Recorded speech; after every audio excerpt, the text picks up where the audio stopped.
Yeah, Nikita Stover's a heck of a coach. I want him to like coach my life. He fixes up programs all over the nation. They played good defense today, but what's the defensive play of the day? Find out after this quick timeout. Stay tuned for more Big Game Friday night. Let's go Tigers!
Big Game Friday. 1, 2, 1, 2, 3, 4.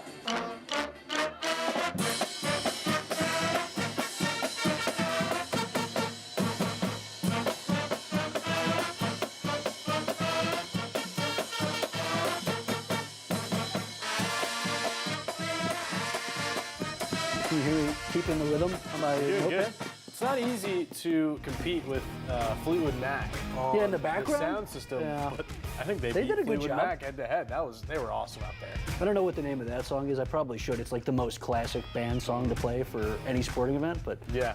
Can't They think were of the ripping name. it. I think were those saxes a little bit for a second there? Maybe not, but I thought everyone it was did a a great woodwind. job over there at Heights. maybe a trumpet. Oh, a trumpet. Some I'm being woodwind told. instrument, yeah. This is why producers are here, helping with stuff like that. And you know what? You need a producer. They're the unsung heroes of any television operation. The defense is the unsung hero of any football operation. And one play on the defensive side really caught our eye today, Yeah, let's Max. take a look at You our take it away. defensive play of the day.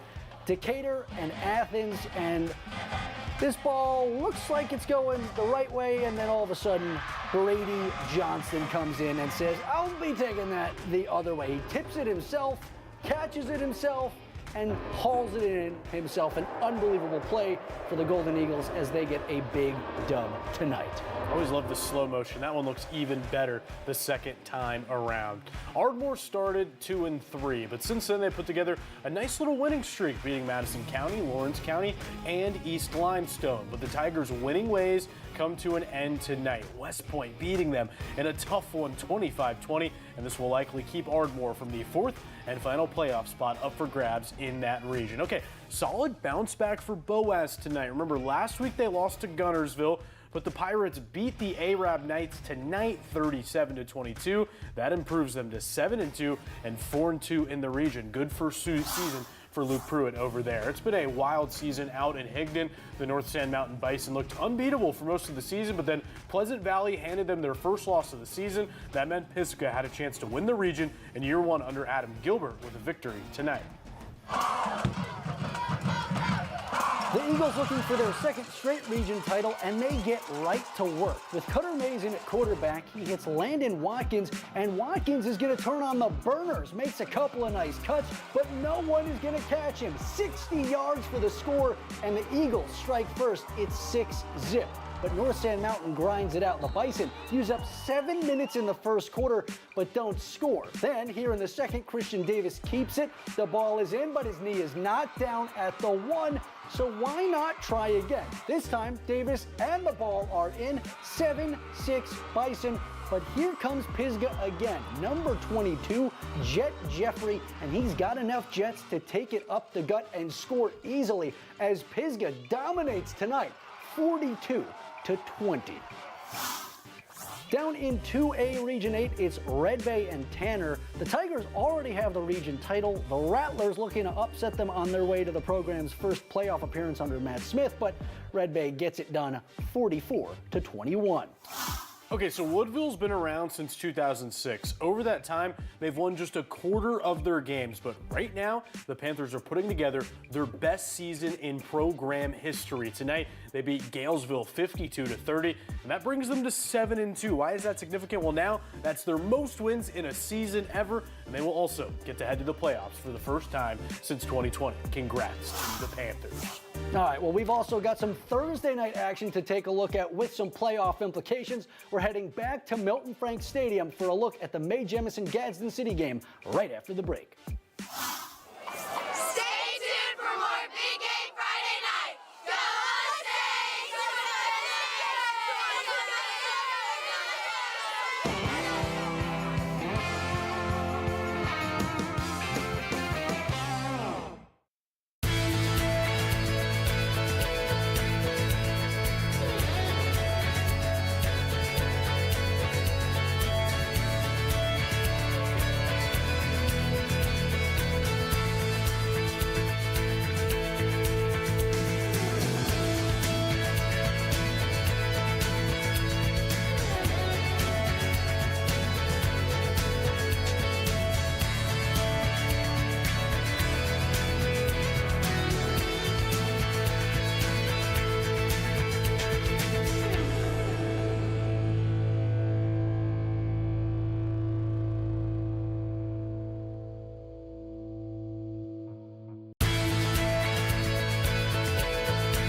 It's the McCurry Van and Car Rental Big Game Friday night. All right, another 6A team that badly needed a win was Mae Jemison. In Region 8, only one playoff spot was left, and with the Jags hosting Gadsden City last night, a win was their only chance of getting in.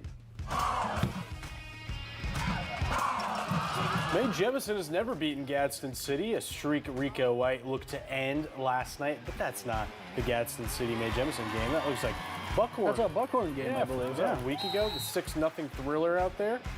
Yeah, that's clearly not the Mae Jemison game. That's actually a game that Buckhorn won 6-0 to clinch their playoff spots.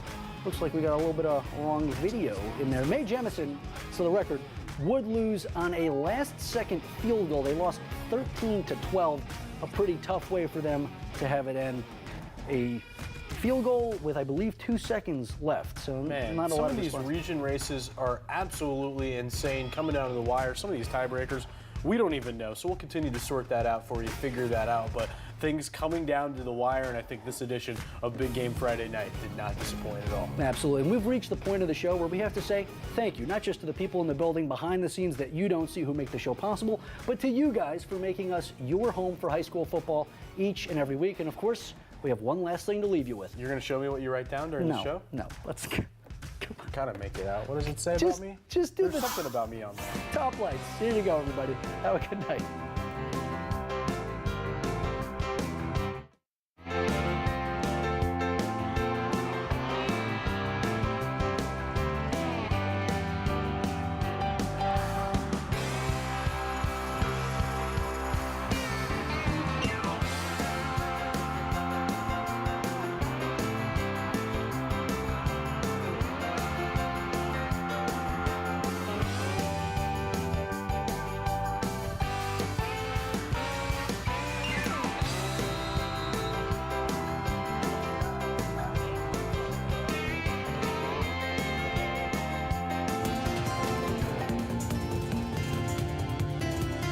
You have been watching a special presentation of WAAY